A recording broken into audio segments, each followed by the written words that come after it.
সামাজিক যোগাযোগ মাধ্যমে ঘুরলেই চোখে পড়ে একটি দৃশ্য।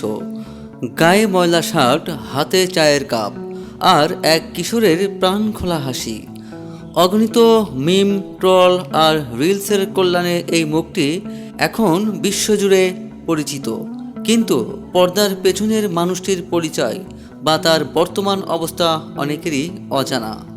নিজের ভুবন ভোলানো হাসির মাধ্যমে কোটি মানুষের হৃদয়ে জায়গা করে নেওয়া এই কিশোরের নাম অরুণ কুমার। ভারতের মুম্বাইয়ের এক অত্যন্ত দরিদ্র পরিবারে অরুণের বেড়ে ওঠা। অভাবের তাড়নায় চতুর্থ শ্রেণীর পর আর পড়াশোনা করা সম্ভব হয়নি তার। খুব অল্প বয়সেই জীবিকার তাগিদে তাকে ট্রাকের হেল্পার হিসেবে কাজ করতে হয়। অরুণ কাজ করতেন নেহেরু নামের এক ট্রাক চালকের সঙ্গে, যাকে তিনি পরম শ্রদ্ধায় নেহেরু আন্না বলে ডাকতেন। নেহেরুও তাকে ছোট ভাইয়ের মতো স্নেহ করতেন।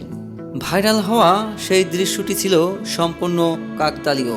একদিন ট্রাক ধুয়ে কাজ শেষ করার পর নেহেরু আন্না অরুণকে এক কাপ চা দেন এবং একটি কৌতুক জোক শোনান। সেই জোক শুনে অরুণ এতটাই হেসেছিলেন যে তার হাত থেকে চা উপড়ে পড়ছিল।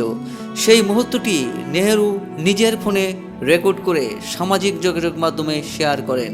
মুহূর্তেই অরুণের সেই অকৃত্রিম হাসি বিশ্বজুড়ে ভাইরাল হয়ে যায়। অরুণের এই জনপ্রিয়তার প্রভাব শুধু ভার্চুয়াল জগতেই সীমাবদ্ধ থাকেনি, তার জীবনের মোড় ঘুরিয়ে দিয়েছে খোদ রাজ্য সরকার। ভাইরাল হওয়ার পর সরকারের হস্তক্ষেপে অরুণের জীবনের কঠিন সংগ্রাম শেষ হয়। এখন সে আর ট্রাকের হেল্পার নয়, বরং একজন নিয়মিত ছাত্র। বর্তমানে অরুণ স্কুলে পড়াশোনা করছে এবং আগামী বছর তার উচ্চ মাধ্যমিক পরীক্ষা দেওয়ার কথা রয়েছে। পড়াশোনা শেষ করে সে গ্র্যাজুয়েট হতে চায় এবং একটি সুন্দর কর্মজীবন গড়ার স্বপ্ন দেখে। তবে সাফল্য পেলেও সে তার পথ প্রদর্শক নেহেরু আন্নাকে ভুলে যায়নি। ভবিষ্যতেও তাকে এভাবেই পাশে চায় অরুণ।